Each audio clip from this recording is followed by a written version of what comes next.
사과는 과거를 풀고 용서는 미래를 연다. 사과는 과거를 푸는 열쇠이고 용서는 미래를 여는 문입니다. 예수 그리스도를 위하여 로마 감옥에 갇힌 바울과 디모데, 에바브라, 마가, 아리스타고, 데마, 누가가 어떤 날 새로운 신입 죄수 한 명을 만나게 되었습니다. 그 죄수의 이름은 오네시모였습니다.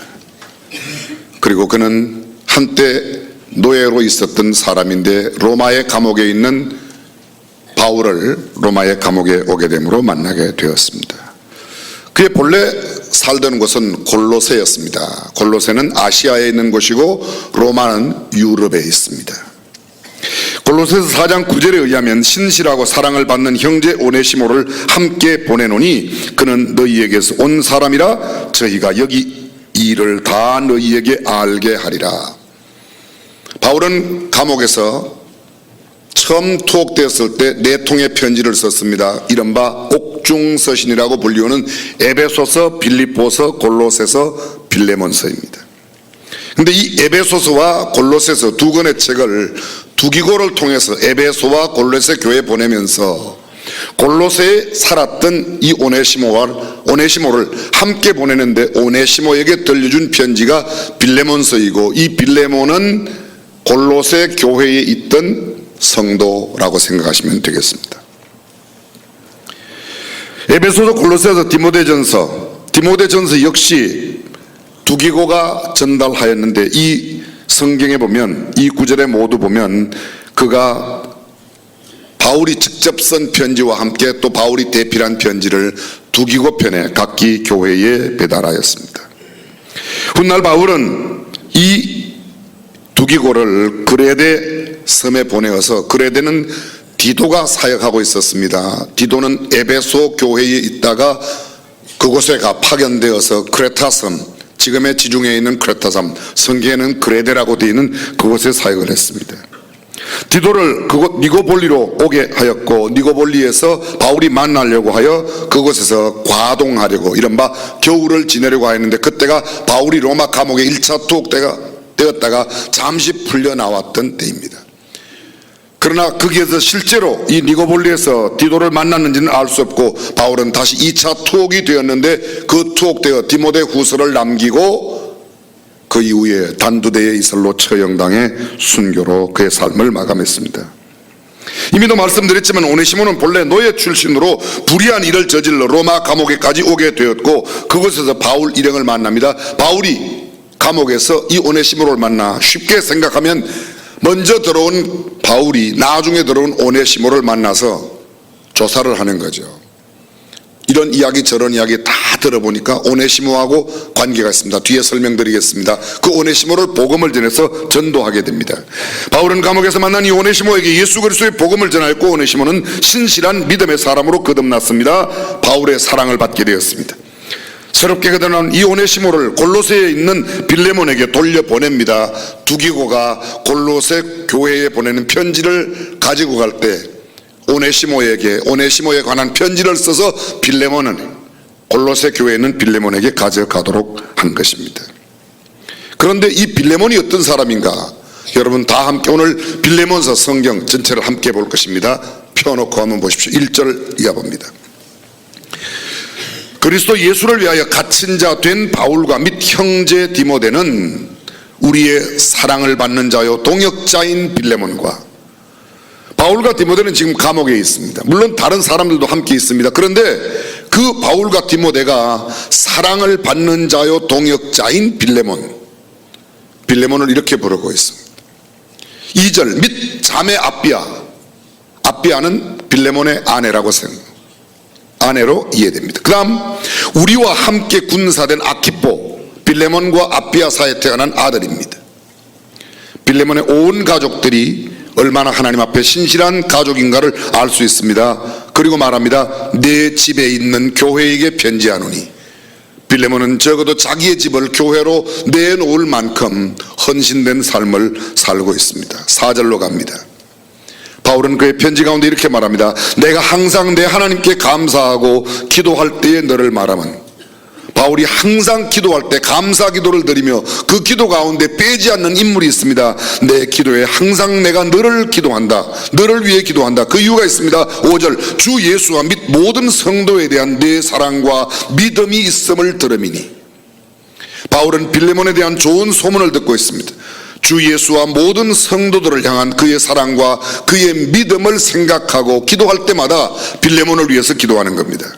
6절, 이로써 너가 그렇게 사는 아름다운 믿음과 사랑의 삶으로써 내 믿음의 교제가 우리 가운데 있는 선을 알게 하고, 우리 가운데라는 말은 단순히 바울과 빌레몬 사이를 의미하는 게 아니라 그리스도인들 사이에 있는 참된 사랑의 교제, 그리고 그 안에 있는 선이 무엇인지를 알게 하고 그리스도께 미치도록 역사하느니라고 말합니다. 7절입니다. 형제여, 성도들의 마음이 너로 말미암아 평안함을 얻었으니 내가 너의 사랑으로 많은 기쁨과 위로를 얻었노라.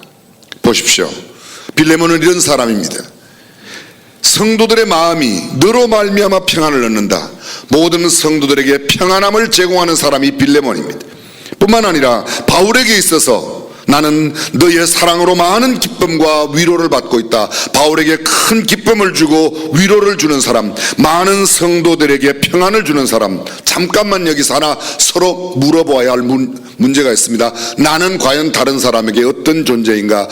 평안을 주는 존재인가? 위로를 주는 존재인가? 아니면 그들로 하여금 기쁨을 누리게 하는 그런 존재인가?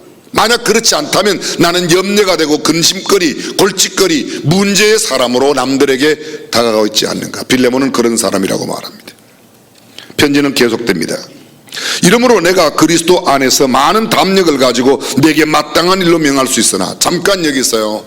이 빌레몬은 바울을 통해서 예수를 믿고 골로새에 있습니다. 골로새 교회를 잠깐 설명드리면, 골로새 교회는 바울이 세운 교회가 아닙니다. 바울은 골로새에 갔다는 기록이 성경에 없습니다. 골로새 교회는 에바브라라고 하는 사람이 골로새 교회를 개척하였고 그것에서 사역했습니다. 근데 그곳 에바브라가 사역하고 있는 골로새에 빌레몬의 집이 있었고, 빌레몬의 집에도 교회가 있었고, 또 골로새에 살고 있는 눈바라고 하는 여인의 집에도 교회가 있었습니다. 골로새서 4장 1장에 보게 되면 에바브라와 이 눈바에 관한 이야기, 그리고 오늘 성경 본문에 나오는 이 빌레몬의 이야기가 함께 다 겹쳐져 있는 겁니다. 다시 보겠습니다. 이러므로 내가 그리스도 안에서 많은 담력을 가지고 네게 마땅한 일로 명할 수 있으니 너는 내 믿음의 아들이다. 그리고 너는 이렇게 신실한 믿음과 사랑으로 수많은 성도에게 평안을 주고 기쁨을 주고 위로를 주는 사람이니 내가 너한테 무슨 편지를 해도 당당히 말할 수 있지만, 9절, 사랑을 인하여 도리어 간구하노니. 내가 그렇게 강압적으로 편지하지 않고 명령형으로 하지 않겠다. 오히려 사랑을 인하여 내가 너에게 간구한다. 나이 많은 나 바울은 지금 또 예수 그리스도를 위하여 갇힌 자 되어. 여러분이 빌레몬서 짧은 25절로 되어 있는 성경 안에 갇혔다고 하는 표현이 여러 번 계속됩니다. 한번 다시 살펴보겠습니다. 1절을 보실까요? 그리스도 예수를 위하여 갇힌 자 된 바울과 및 형제 디모데. 9절을 보십시오. 사랑을 인하여 도리어 간구하노니 나이 많은 나 바울은 지금 또 예수 그리스도를 위하여 갇힌 자 되어. 10절입니다. 갇힌 중에서 낳은 아들. 13절을 보십시오. 저를 내게 머물러 두어 내 복음을 위하여 갇힌 중에서 내 대신 나를 섬기게 하고자 하나. 조금 지나갑니다. 23절입니다. 그리스도 예수 안에서 나와 함께 갇힌 자 에바브라. 이 짧은 구절 안에 내가 갇혀 있다고. 성경은 특별히 9절 10절에서 나이 많은 나 바울은, 나는 지금 늙었어, 나이가 많아, 그런데 또 예수 그리스도를 위하여 갇혀 있다고 말하고 있습니다. 근데 갇혀있는 이 바울이 오네시모를 위하여 편지를 빌레몬에게 보내고 있습니다. 편지의 내용입니다. 10절, 갇힌 중에서 낳은 아들 오네시모. 복음으로 예수 그리스도를 전함으로 인하여 오네시모가 믿음의 아들이 되었습니다. 그 아들을 이야기를 하고 보니까 옛날에 너네 집에 있었던 노예라는 걸 알고 내가 그를 너에게 돌려보낸다, 그런 말입니다. 갇힌 중에서 낳은 아들 오네시모를 위하여 내게 간구하노라. 저가 전에는 내게 무익하였으나 이제는 나와 내게 유익함으로. 이 오네시모라는 이름의 뜻은 유익하다는 뜻입니다. 근데 그동안의 삶은 그는 유익하게 살지 못했습니다. 자기 주인에게 피해를 주었습니다. 또다시 로마에 와서, 이미도 말씀드렸지만 골로새는 아시아에 있습니다. 로마는 유럽에 있습니다. 그가 아시아에서 죄를 짓고 자기 집 주인 빌레몬의 집으로부터 도망쳐 나왔는지 하여간 어떻게든지 빠져나왔습니다. 그리고 지금 현재 유럽에 로마에 와서 로마의 감옥에 또 들어왔습니다. 빌레몬의 집에서 잘못된 것 때문에 간 것이 아닙니다. 다른 일로 인하여 감옥에 와서 바울을 만나고 예수 그리스도를 믿게 되었던 겁니다. 그런데 그가 이제는 나와 네게 유익하게 되었다. 예수 그리스도를 믿음으로 유익한 사람으로 바뀌어졌습니다. 12절, 내게 저를 돌려보내노니 저는 내 신복이라. 여기 헬라어 원어의 신복이란 말은 심장이라는 단어로 되어 있습니다. 사실은 오네시모는 이제 감옥에 있는 나에게 심장과도 같아. 여러분, 심장을 돌려보낸다, 심장을 빼주면 어떻게 되죠? 죽는다는 이야기예요. 근데 내 심장과도 같은 이 오네시모를 너에게 돌려보낸다고 이야기하고 있습니다. 13절, 저를 내게 머물러 두어 내 복음을 위하여 갇힌 중에서 내 대신 나를 섬기게 하고자 하나. 무슨 말입니까? 빌레몬, 만약 내가 너에게 요청한다면 너는 네가 여기 와서라도 내게 나를 돌보아주고 나를 도와주지 않겠냐. 너 대신 오네시모를 이곳에 두어 오네시모가 나를 돕도록 할 수 있겠지만, 그러나 내가 그렇게 하지 않는다는 겁니다. 계속되는 말씀, 다만 내 승낙이 없이는 내가 아무것도 하기를 원치 아니하노니 이는 너의 선한 일이 억지같이 되지 아니하고 자의로 되게 하려 함이로라. 보십시오. 너의 승낙이 없이는 내가 아무것도 하기를 원치 않는다. 너의 승낙이 없다면 오네시모를 이곳에 머물러 두어 오네시모가 나를 섬기게 하는 일을 내가 결코 하지 않겠다는 겁니다. 왜냐하면 너의 선한 일이 억지로 되지 않게 하기 위해서. 15절, 제가 잠시 떠나게 된 것은 이를 인하여 저를 영원히 두게 함이니. 이게 무슨 말입니까? 바울은 이 오네시모가 너네 집에서 죄를 짓고 도망하여 오고 또 죄를 지어 이 감옥에 오게 된 것, 단순히 죄를 지어 감옥에 왔다고 말하지 않습니다. 그가 너의 집을 떠나 이곳에 오게 된 것은, 그가 감옥까지 오게 된 것은 오히려 감옥에 오는 것으로 말미암아 저를 영원히 두게 한다. 무슨 말이에요? 구원을 받아 영원한 생명을 갖는 그런 존재로 만들기 위한 하나님의 섭리요 경륜이었다, 그런 뜻입니다.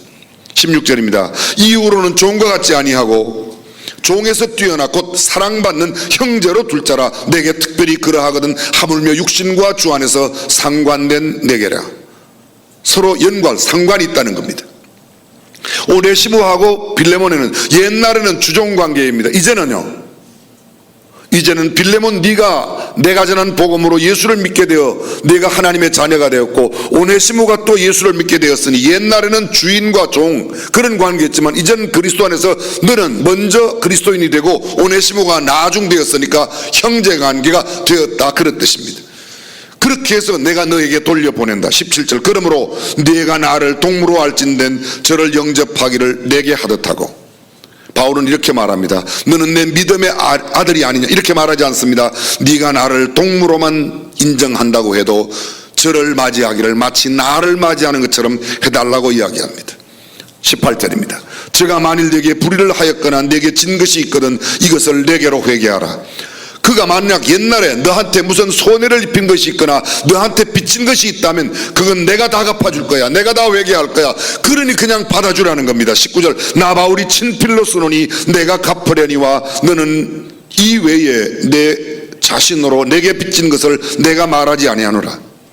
정확하게는 알 수 없지만 일단 빌레몬은 바울에게 복음의 빚을 졌습니다. 또 그 외에 어떤 빚이 있는지 모르겠습니다. 바울은 이렇게 말합니다. 네가 나한테 빚진 것은 내가 절대로 말하지 않겠다. 그리고 이 오네시모가 너한테 빚진 것 있다면 내가 다 갚아줄 거야, 내가 다 회개할 거야. 혹시 너한테 손해를 입힌 것 있다면 내가 다 갚아줄 거야. 그러는 오네시모를 받아달라는 겁니다. 20절입니다. 오 형제여, 나로 주 안에서 너를 인하여 기쁨을 얻게 하고 내 마음이 그리스도 안에서 평안하게 하라. 나는 네가 순종함을 확신함으로 내게 쓰노니 네가 나의 말보다 더 행할 줄을 아노라. 무슨 말입니까? 오 형제여, 나로 주 안에서 너를 인하여 네가 오네시모를 받아주는 것이 내 기쁨이 되고 그것이 나에게 기쁨을 주는 것이다. 내 마음이 그리스도 안에서 평안하게 되는 것은 내가 너에게 보내는 이 오네시모를 네가 받아주는 것이 나를 평안하게 하는 거야. 그리고 말합니다. 내가 지금 이 편지 쓰는 것보다 너는 훨씬 더 잘 영접해 주리라고 확신한다. 오늘 편지의 내용 전부입니다. 다시 1장 11절로 갑니다.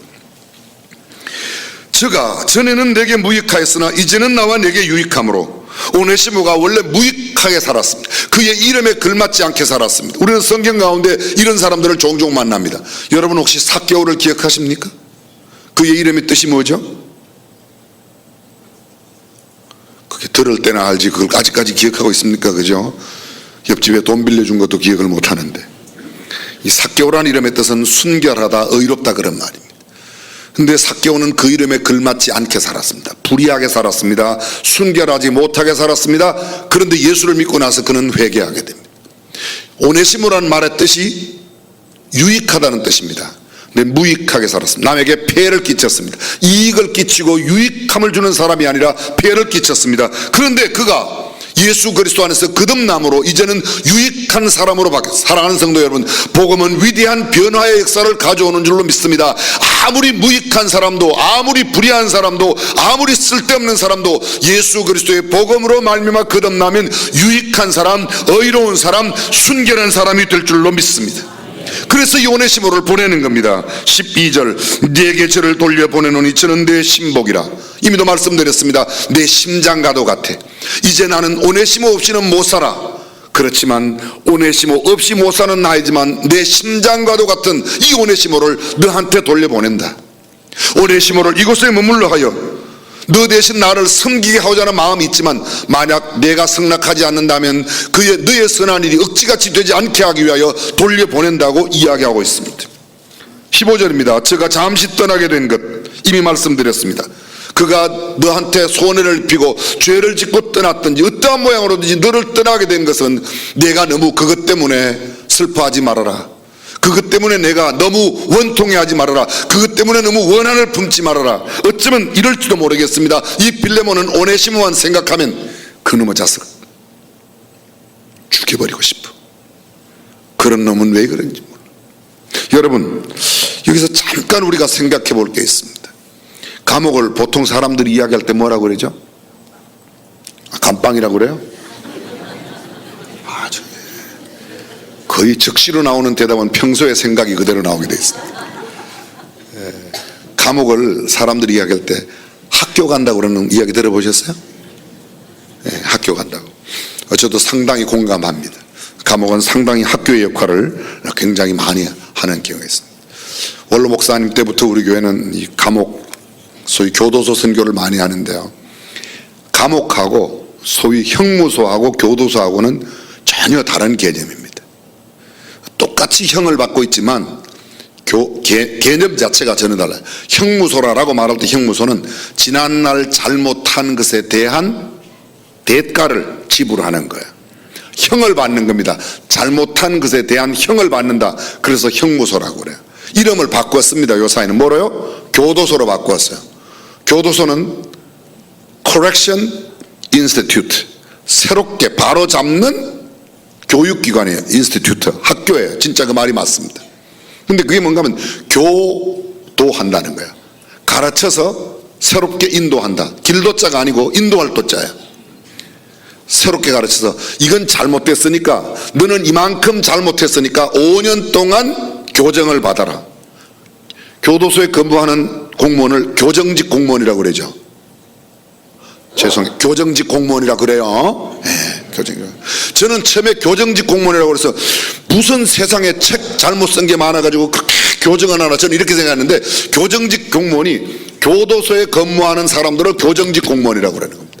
잘못된 것, 잘못돼서 그런 나쁜 짓을 했으니까 앞으로 3년 동안 너는 앞으로 잘 인도를 받아라. 그게 교도소. 5년 동안 받아라. 10년 동안 받아라. 옛날에는 잘못했으니까 10년 동안 형을 살아. 지금은요, 잘못했으니까 그것을 바로 잡으려면 이 정도는 교육을 받아야 돼. 이해가 되시죠? 그래서 요사는 형무소라고 말하지 않고 교도소라고 합니다. 그리고 학교라는 말은 상당히 의미가 있습니다. 근데 이 학교는 조금 다른 학교입니다. 세상에서 대학원 석박사가 된 사람도 가고, 세상에서 대통령 하던 사람도 가고, 대기업의 재벌도 가고, 국회의원도 가고, 사업가도 가고, 시대의 살인마도 가고, 뭐 보통 절도범도 가고, 하여간 각양각색의 사람이 가고 있습니다. 인간으로서의 본연의 삶을 살지 못하면 그가 많은 학문과 지식을 가지고 아무리 많은 돈을 가졌다 하더라도 그 학교는 가게 되어 있습니다. 사실 어쩌면은요, 죄송합니다, 어쩌면은요, 들킨 죄인들은 거기 가고 안 들킨 죄인들은 밖에 사는지도 몰라요. 그렇죠? 우리 것도 다 들키면 갈 수 있는 가능성이 있죠? 표정 관리 하시지 말고 그냥 솔직하게 하나님 앞에 이야기해 보세요. 저는 지난주에도 그 전주에도 서울구치소의 여주 교도소에 다녀왔습니다. 지난주에 우리 원로 목사님, 그 전주 원로 목사님도 여기저기 교도소 사역, 그 학교에 계신 분들 가서 신방하고 기도해 드리고 이렇게 사는 게 성경적으로 살지 않겠냐. 그렇습니다. 근데 그곳에 가는 사람들이 꼭 나빠서만 가는 게 아니고요, 또 그곳에 가는 것이 꼭 좋은 것도 아니지만 꼭 나쁜 것도 아니라는 것. 오네시모의 경우에 그곳 로마 감옥에 가는 것은 오네시모를 영원히 두게 하는 중요한 하나님의 축복의 통로가 되었다는 겁니다. 얼마나 많은 사람들이 그곳 교도소를 통해서, 감옥소를 통해서 새롭게 거듭나는지 모릅니다. 그래서 그건 꼭 나쁜 게 아닙니다. 여러분 아시죠? 바울이 감옥에 갔습니다. 생각해 보십시오. 요셉을 기억하십니까? 요셉이 만약에 애굽에서 감옥에 들어가지 않았다면 그 어떻게 총리가 되었겠습니까? 다니엘을 기억하십니까? 다니엘이 만약에 감옥에 가지 않았다면, 사자굴 속에 던짐을 당하지 않아야 했다면 어떻게 그런 하나님의 영광을 드러낼 수 있었겠습니까? 바울이 감옥에 가지 않았다면, 그럼 바울이 나빠서 갔습니까? 꼭 그런 건 아닙니다. 따라서 이것은 매우 의미 있는 일입니다. 그리고 그곳에서 예수를 믿게 된다는 것만큼 중요한 일은 없습니다. 이미도 언급드렸지만 이 오네시모, 빌레몬에게 있어서 오네시모는 정말 괘씸한 놈일 겁니다. 속상할 겁니다. 생각만 해도 기분 나쁘고 재수없고 어쩌면 죽이고 싶은 마음이 들 만큼 나쁜 사람인지도 모르겠습니다. 그런데 그 오네시모가 감옥에 들어가 바울을 만나고, 아니 바울을 통하여 예수 그리스도를 만나고 복음을 만나 거듭났습니다. 그의 삶이 완전히 바뀌어졌습니다. 세상에 어떠한 사람도 예수 그리스도의 복음으로 변화되지 아니할 사람은 없는 줄로 믿습니다. 현실적인 이야기 잠깐 남아있습니다. 오해 없이 들어주시기 바랍니다. 얼마 전에 하나님 불러 떠나신 우리 고 김영삼 전 대통령님, 생전에 계셨을 때 한 번 식사 자리에 간 적이 있습니다. 몇 번 만났지만 그날 식사 자리에 이야기 가운데 전두환 전 대통령 이야기가 나왔습니다. 전두환 대통령 예수 믿으셔야 된다고 깜짝 놀랐어요. 전두환 대통령이라는 말이 나오자마자 YS께서 들고 있던 포크를 탁 떨어뜨리더라고요. 전두환이가 대통령입니까? 이러더라고요. 아, 대통령 아니라서, 야 목사님 아닙니다. 제가 얼른 장로님, 그래도 그분도 예수 믿고 천국 가야 되지 않겠습니까? 그랬더니 아이고 목사님 그런 소리 하지 마세요. 그 사람 천국 가면 천국 큰일 납니다. 제가 그날 그 순간에 이분이 진짜 장로님 맞으시나 이런 생각이 들었어요. 근데 이번에 돌아가시는데 보니까 장로님은 확실하신 것 같아요. 진짜 믿음은 확실해. 이번에 쭉 돌아가셔서 장례 쭉 가는 마지막 그 남긴 말씀들이나 쭉 생각해보면 확실히 맞는 것 같아요. 사랑하는 성도 여러분, 그렇습니다. 세상에 어떤 사람도 예수를 믿으면 구원받는 그리스도 안에 한 형제가 되는 줄로 믿습니다. 이것 부인할 수 없어요. 생각하면 김정은, 김정일이 그놈들 다 그냥 빨리 지옥에 쳐보내고 감옥에 쳐보내고 그냥 죽이고 싶지만, 진짜 우리가 그리스도인으로서 가져야 할 마음은 그들도 예수님을 믿어 변화되어야 된다. 이미 김정일은 죽었지만 김정은도 예수 믿어 변화되어야 된다. 이것이 우리가 가져야 할 마음입니다. 근데 우리가 보통 그런 마음을 잘 갖지 않습니다. 다시 한번 YS 이야기 한마디만 더 하겠습니다. 이분은 돌아가시고 나니까 전두환 전 대통령이 거기 조문을 오셨더라고요. 저는 그 장면 보고 이런 생각을 했어요. 마음은 굉장히 넓으신 분이다. 동의 안 하세요? 계속 방송 나오는 거 생전에 YS께서 하신 이야기 생각하면 글쎄 제가 그냥 거기 빈소에 찾아갈 수 있을까. 근데 전두환 대통령이 찾아오셨더라고요. 그죠? 여러분도 그게 못마땅해요 그렇게? 저는요, 역시 크신 분이다. 그 순간에도 저는 기도했어요. 저분이 예수 믿고 구원받아야 되는데. 1월 1일 날 우리 어르신 그 댁에 또 갔다 오셨잖아요. 매년 1월 1일이면 YS 댁에 돌아가셨으니까 이번은 전두환 전 대통령, 노태우 전 대통령 다 병상 찾아가서 관심은 하나밖에 없어요. 지금 그분들한테 잘 보여갖고 김장한 목사님이 얻어낼 것 하나도 없어요. 그분들한테 잘 보여서 제가 얻을 것 하나도 없어요. 한 가지 유일한 것은 그분들의 영혼을 향한 마음인 줄로 믿습니다. 이건 우리가 안 하면 누가 하겠습니까? 오늘 우리 모두가 다 생각해야 될 것이 있습니다. 참된 용서가 무엇입니까? 바울은 지금 이 오네시모를 빌레몬에게 돌려보내면서 빌레몬 너도 용서해 주라, 오네시모를 용서해 주라는 겁니다. 자, 19절 다시 한번 볼까요? 나 바울이 친필로 써노니, 친필로 쓴다. 성경에 친필로 쓴 편지가 몇 고 있습니다. 고린도전서 16장 31절 나 바울은 친필로 너희에게 문안한다. 고린도전서는 16장으로 되어 있는 긴 책입니다. 그런데 고린도 교회에 보내는 첫 번째 편지를 바울이 친필로 썼습니다. 골로새서 4장 18절입니다. 나 바울은 친필로 문안하노니 내가 매인 것을 생각하라. 다시 한번 생각해 봅니다. 골로새서가 감옥에서 쓴 편지입니다. 감옥에서 쓴 편지. 근데 감옥에서 쓴 편지를 쓰면서 내가 친필로, 감옥에서 친필로 쓰고 있습니다. 고린도전서는 여행 중에 썼습니다. 골로새서와 빌레몬서, 에베소서, 빌립보서는 감옥에 썼습니다. 근데 여러분, 감옥에서 썼을 때 내가 지금 현재 매인 것을 생각하라. 단순히 감옥에 매여 있다는 것 이상의 의미가 있습니다. 저는 1990년도에 성지순례 가운데 로마에 갔습니다. 제가 로마에 갈 때마다 꼭 가고 싶은 곳. 근데 몇 번 시도했지만 실제로 바울이 갇혔던 감옥에, 지하 감옥에 들어간 것은 한 번 들어가 봤습니다. 처음 방문하였을 때. 그곳에 내려가면 지하 한 2층, 3층 정도의 깊이로 쑥 내려가 있습니다. 제가 방문하였을 때는 11월 달이었는데 온 벽은 거의 습기로 꽉 차 있었습니다. 그리고 쾌쾌한 냄새와 함께 그곳 바닥에 지금도 새빨갛게 녹이 슬어 있는 쇠고랑 흔적이 그대로 있습니다. 이렇게 메어 놓는 거. 그 안에서 감옥에 가도 있고 쇠고랑을 차고 있는 겁니다. 저를 잠깐 보십시오. 바울이 편지를 씁니다. 친필로 쓰는 겁니다. 붓을 들고 아니면 무슨 펜을 들고 씁니다. 펜을 쓰면 이게 펜만 왔다 갔다 하는 게 아니죠. 뭐가 왔다 갔다 해요? 쇠사슬이 왔다 갔다. 어떤 신학자가 이렇게 표현했습니다. 바울이 감옥에서 쓴 친필 편지는 붓으로 쓴 편지가 아니라 쇠사슬로 쓴 편지라는 거예요. 이 빌레몬서도 바울이 지금 친필로 쓴다고 이야기했습니다. 데살로니가후서 3장 17절 나 바울은 친필로 문안하노니 이는 편지마다 표시로서 이렇게 써노라. 표시, 영어 성경에 distinguished sign, 특별한 사인이 있다는 겁니다. 저는 이런 상상을 가져봤습니다. 바울이 어떤 쇠고랑을 메고 있었는지 모르지만 아마 그 녹슨 쇠고랑 거기에서 녹이 그가 쓴 종이 위에 함께 묻어놨을지도 모르겠다. 어쩌면 빌레몬이 받아오는 편지, 그리고 이 데살로니가 후서, 데살로니가 교회가 받아온 편지, 골로새 교회가 받아온 편지는 그런 흔적들이 있었을 거라는 생각입니다. 다른 편지는 대필로 썼습니다. 우리는 이미 잘 알고 있습니다. 두기고가 대필로 쓴 편지가 있습니다. 바울의 편지 가운데 이 4통을 제외하고 신약성경 13권을 바울이 기록하는데 나머지 9권은 다 대필입니다. 거의 대필로. 그런데 이것만 그는 친필로 썼습니다. 특별히 오네시모, 하잘것없는 노예 하나, 종 하나를 위해서 그가 친필로 편지를 썼다는 것은 어떤 의미가 있는지를 우리는 생각할 수 있습니다. 성경은 이렇게 말합니다.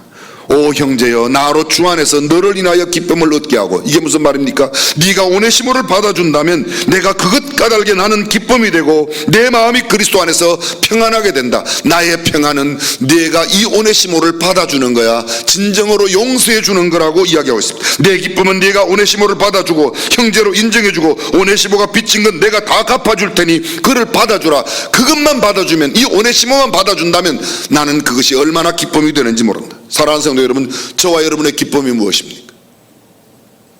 세상에 많은 권력을 얻고 부귀를 얻는 것. 근데 바울은 이렇게 말합니다. 그리스도 안에 용서받은 이 사람을 내가 받아주고 그리스도 안에 화목한 형제가 되는 것. 성경은 이렇게 말합니다. 내게 특별히 그러하고 너한테는 더 그렇지 않겠냐.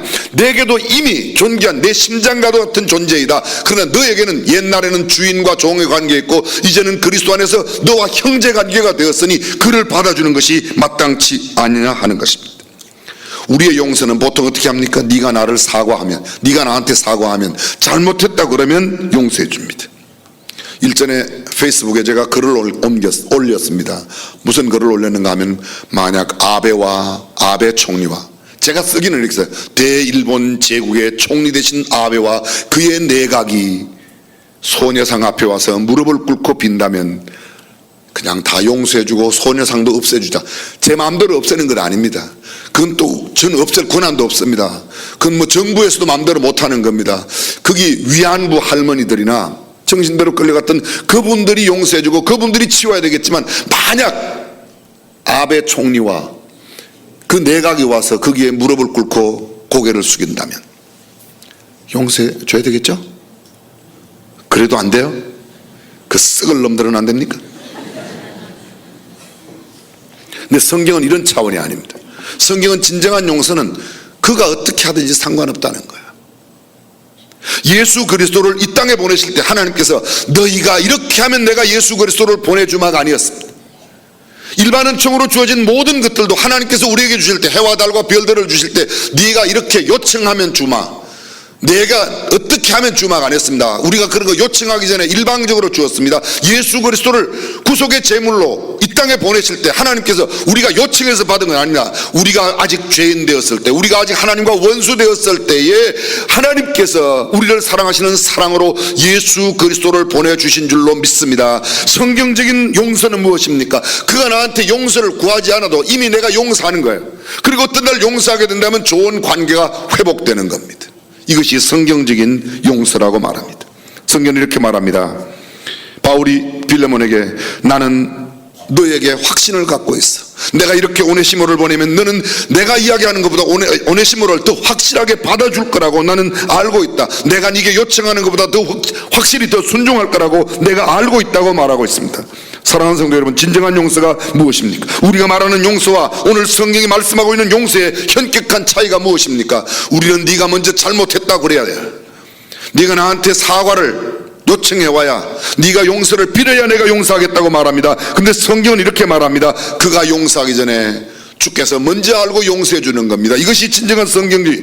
죄인을 용서하신 예수 그리스도의 십자가로 말미암는 하나님의 사랑, 구원받아 하나님의 자녀된 자녀로서의 삶, 조건 없는 일방적인 은혜와 은총, 자비와 인내로 주어진 이 용서, 이것이야말로 그리스도인들이 살아야 할 삶의 태도입니다.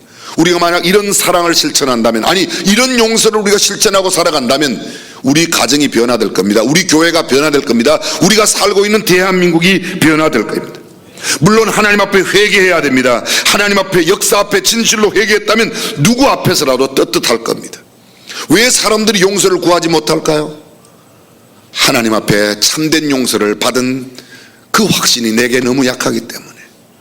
정말 그것이 내가 그 누구 앞에도 부끄러움이 없는 완벽한 용서받은 존재로 내가 참 하나님의 아들 된 그런 신분을 확실하게 누리고 있다면 사람 앞에 가서 잘못됐다고 하는 이야기하는 게 그렇게 어렵지 않을 겁니다.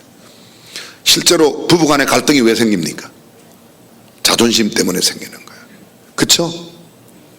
내가 먼저 미안하다고 이야기하면 금방 되는데 그걸 안 해요.